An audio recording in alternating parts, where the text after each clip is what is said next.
Never let anyone else hold the pen when writing the story of your life. On that cold night, when silence blanketed the city's dark streets, Thomas sat in front of a rickety wooden table, staring at a small notebook whose pages were yet unwritten. It was as though he was waiting for an invisible hand to take the pen from him and write down the long, suppressed words locked in his heart.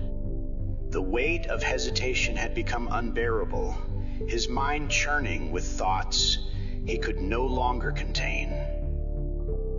After a short while, the door to the room opened softly, and Sophia, his only sister, stepped inside.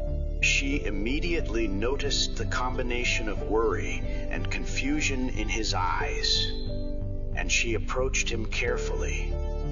In a gentle voice, Sophia said, "Thomas, you've been sitting with that notebook for weeks, staying up late every night as if you're trying to unearth some hidden truth inside you. Aren't you finally going to start writing?" Thomas lifted his head slowly, his gaze meeting hers. His voice was tinged with defeat. He replied, sounding tired, "I'm afraid that once I write, I'll fail to express myself properly, or that I'll deceive myself. It's as though I need someone else to hold the pen for me, someone who can choose the right words better than I can." Sophia shook her head sorrowfully and placed a reassuring hand on his shoulder. "Since when have you stopped believing in your own pen?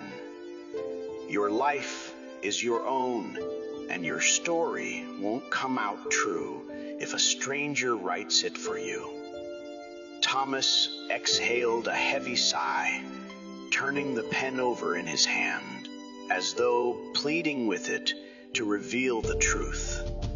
A glimpse into the past, his memory drifted back to the first time he felt he wasn't in control of his life's narrative. It was in elementary school, when his strict teacher harshly criticized him in front of his classmates, belittling the essay he'd written. That day, he felt a mixture of shame and humiliation, and resolved never to write again, so he wouldn't have to relive such embarrassment.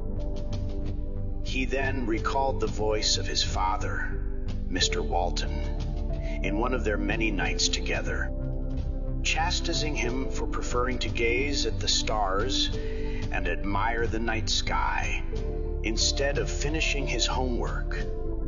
He had scolded him sharply, saying, "Forget your daydreams, Thomas. You'll never succeed if you won't listen to your elders."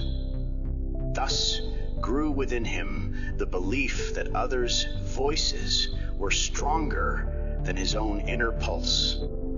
A moment of awakening on that wintry night, after Sophia left him alone, Thomas remembered a phrase his late mother, Mary, used to repeat when he was small. "One you write the story of your life. Never let anyone else hold the pen for you." At that moment, it felt as if a small light flickered in a dark corner of his mind. He turned toward the window and saw the city's skyline, wrapped in darkness. Yet he sensed a surge of courage urging him to take his first step in writing. He picked up the pen hesitantly, as though holding a newborn child. He murmured, his voice tinged with hope, "No matter how simple or clumsy my thoughts may seem, I'll be the one to write them." He then began turning his thoughts into words on the blank page. At first, the letters came slowly and unevenly, but he persisted, as if the very act of writing were healing old wounds that had never fully closed. The decisive conversation, an hour or more into his writing trance, the door opened again. This time it was his father, Mr. Walton, standing on the threshold. The man who had cast a dark cloud over Thomas's memories for so long. Mr. Walton stood there, staring at the notebook, then said in a gruff tone, "Thomas, what are you writing now? Isn't this just a waste of time on useless fantasies?" Thomas stopped writing and looked up, but this time there was unmistakable determination in his eyes. He answered firmly, "I'm writing what I need to say, Father. If I don't, the silence will suffocate me." Mr. Walton seemed taken aback, then walked slowly until he stood behind his son. He spoke in a challenging tone. "What if I, or anyone else, don't approve of what you write?" Thomas took a deep breath, resting the pen on the page for a moment, before replying with calm conviction. "When I write my life's story, I won't let anyone else hold the pen." A flicker played across his father's gaze, a mingling of regret and pride. He turned and left without another word, the echo of his footsteps sounding like silent applause for a long, awaited act of bravery. The pivotal moment a sudden twist. Thomas continued writing until sleep overtook him, dozing off at the table with a faint smile across his lips.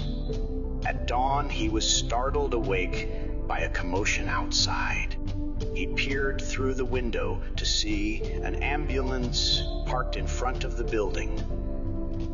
A crowd gathering around someone on the ground. Realizing something dire had happened, he rushed out. He found his father, Mr. Walton, lying motionless on the pavement. His eyes were closed, and his skin looked alarmingly pale. Thomas's world seemed to collapse around him as fear and panic slammed into his chest.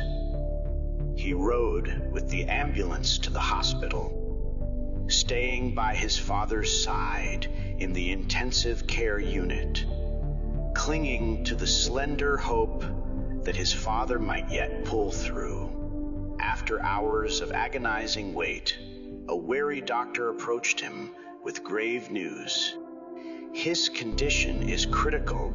We can't be sure he'll make it through the day." Thomas sat in a chair facing the bed where Mr.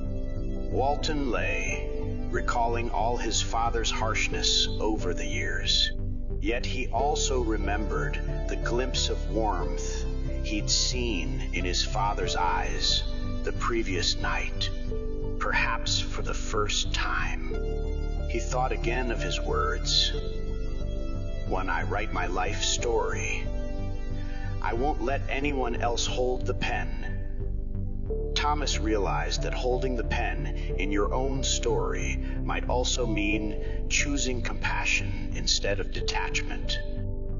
That love doesn't have to be capitulation to another's harshness, that other-shashness, but can be the highest form of strength and humanity. A powerful philosophical conclusion. In the hospital waiting area, Thomas opened his notebook again and wrote down the swirl of emotions flooding his heart.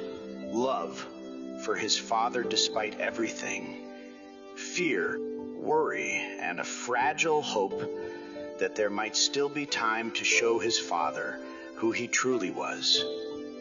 As dawn approached, the exhausted doctor emerged, announcing that Mr. Walton had survived the worst.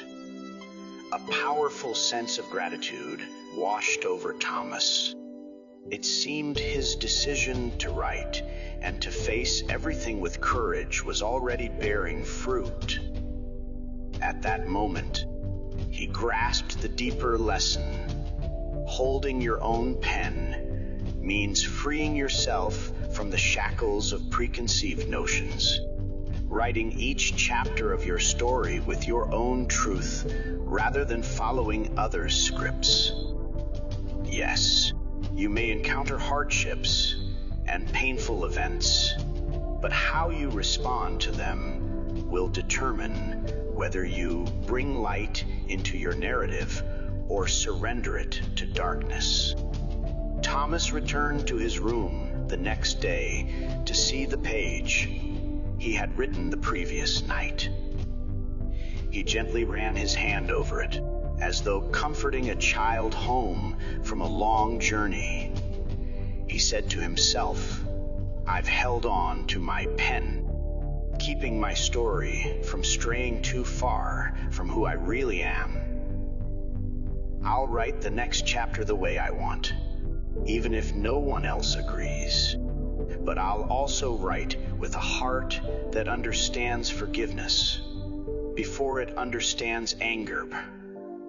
In that moment, he discovered an unwavering certainty. When you begin telling the story of your life, never allow anyone else to seize your pen. You alone bear responsibility for shaping your life's path, deciding how to craft your destiny in this fleeting world.